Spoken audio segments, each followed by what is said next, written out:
നമസ്കാരം.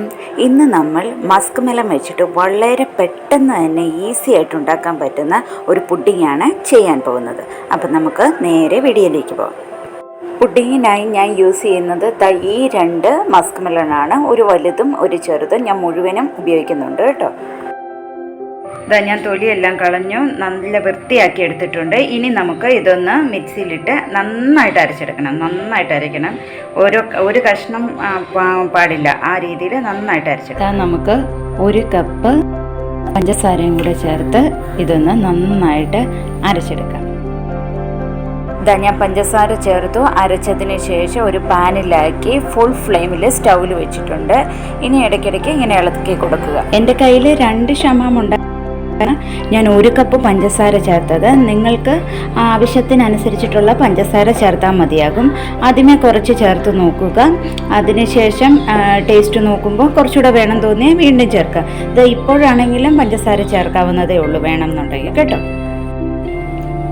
അത് ഇരുന്ന് തിളക്കട്ടെ. ആ ടൈമിൽ നമുക്ക് കോൺഫ്ലോർ എടുത്ത് മിക്സ് ചെയ്ത് വെക്കാം. ഞാനിപ്പം 1 കപ്പ് കോൺഫ്ലോർ എടുത്തിട്ടുണ്ട്. ഇത് കുറച്ച് വെള്ളത്തിൽ ഒന്ന് മിക്സ് ചെയ്ത് വയ്ക്കുക. വെള്ളത്തിന് പകരമായിട്ട് നമുക്ക് പാലും യൂസ് ചെയ്യാം. ഞാനിപ്പോൾ ഉപയോഗിക്കുന്നത് വെള്ളമാണ്. നമ്മുടെ ജ്യൂസ് നന്നായിട്ട് തിളച്ച് വരുന്നുണ്ട്. ഇനി ഇടയ്ക്ക് ഇളക്കി കൊടുക്കണം, കാരണം ഇല്ലെങ്കിൽ അത് തിളച്ച് പുറത്തേക്ക് ചാടി വരും, പതഞ്ഞ് വരുന്നുണ്ട്. കണ്ടോ, ഇവിടെ തന്നെ ഇരുന്നോട്ടെ, ഇപ്പോൾ കുറയ്ക്കേണ്ടതില്ല കേട്ടോ.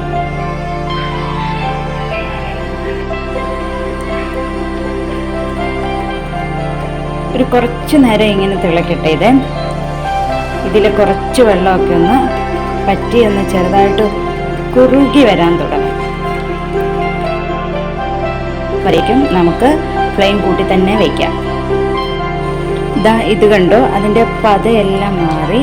ഈ സ്റ്റേജിൽ കുറച്ച് ശ്രദ്ധിക്കണം കേട്ടോ. നമ്മുടെ പുറത്തേക്കൊക്കെ ഇത് ഇങ്ങനെ തെറിക്കുന്നുണ്ട്. നമ്മുടെ കാലിലും കയ്യിലും എല്ലാം വീണ് പൊള്ളാനുള്ള കുറച്ചൊന്ന് മാറി നിൽക്കുക. ഇനി നമുക്ക് ആ കോൺഫ്ലോറിൻ്റെ മിക്സ് ചേർത്ത് കൊടുക്കാം. ഇനി നമ്മൾ ഇളക്കിക്കൊണ്ടേ ഇരിക്കണം, കൈ എടുക്കാനേ പാടില്ല കേട്ടോ. ഇളക്കിക്കൊണ്ട് തന്നെ ഒഴിക്കാൻ സാധിക്കുമെങ്കിൽ അങ്ങനെ ഒഴിക്കുക. കൈ എടുക്കാൻ പാടില്ല. കോൺഫ്ലോർ ചേർത്ത് കഴിഞ്ഞാൽ പിന്നെ ലോ ഫ്ലെയിമിൽ കൈ എടുക്കാതെ ഇളക്കിക്കൊണ്ടേ ഇരിക്കണം. ഇനി ഇതിലേക്ക് ഞാൻ കുറച്ച് വാനില എസൻസ് ചേർക്കുന്നുണ്ട്. അതിന് പകരമായിട്ട് ഏലക്കാപ്പൊടി ചേർക്കാം. ഇത് നിർബന്ധമൊന്നുമില്ല, എൻ്റെ കയ്യിൽ ഇരുന്നുകൊണ്ട് ഞാൻ ചേർക്കുന്നതേ ഉള്ളൂ കേട്ടോ. ഇത് രണ്ടും ചേർത്തില്ലെങ്കിലും കുഴപ്പമില്ല.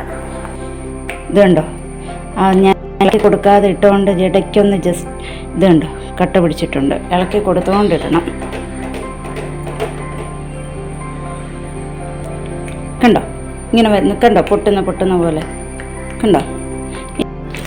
ഈ ഒരു സ്റ്റേജിലും ശ്രദ്ധിക്കണം, നമ്മുടെ കയ്യിലോട്ടൊക്കെ തെറിക്കാനുള്ള സാധ്യതയുണ്ട്. അതുകൊണ്ട് ഇളക്കി കൊടുത്തുകൊണ്ടേ ഇരിക്കുക.